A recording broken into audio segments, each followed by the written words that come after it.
Yo, what up, it's your man Headkrack, and we are talking flick, and this time we're talking about a franchise that arguably could be one of the longest running franchises of all time outside of Star Trek and Star Wars. We're talking about Fast and Furious. This is the 10th installment. It's called Fast X.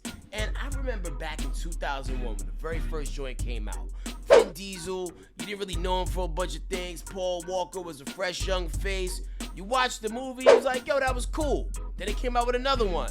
And he's like, that's alright, you know, because like everybody wasn't in it from the first one because Vin Diesel was missing. And then it was like the third one with like Bow Wow. And then you had like Asian guy, Tokyo Drift. What is this? All these years later, people are still pulling up and throwing good money at the Fast and Furious franchise because it got another lifeline.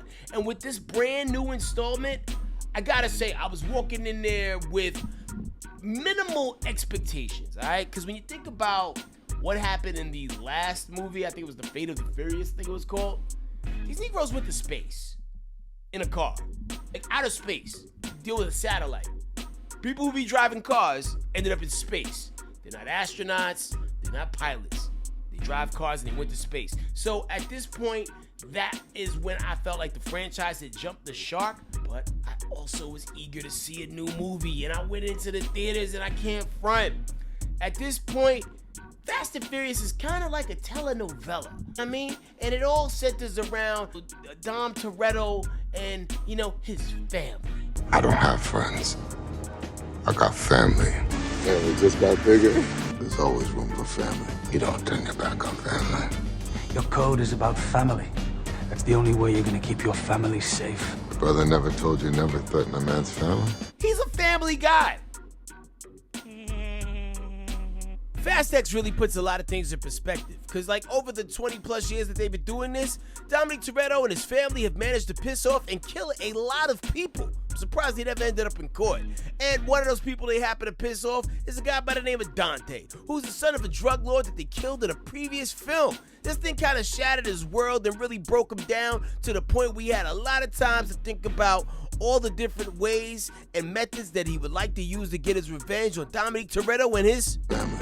Now, Dante is played by Jason Momoa, who I felt like, oh, it just makes sense to put him in there because, you know, like, Fast and Furious will find just about anybody to throw in these movies, especially somebody with a name.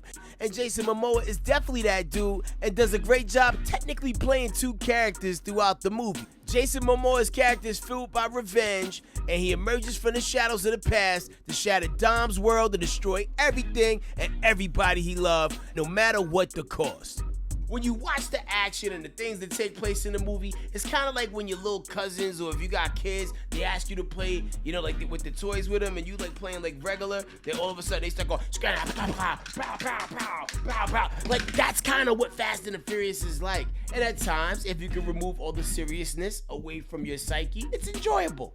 And also too, you forget how many people that this franchise has picked up along the way. And I don't even want to spoil it, man.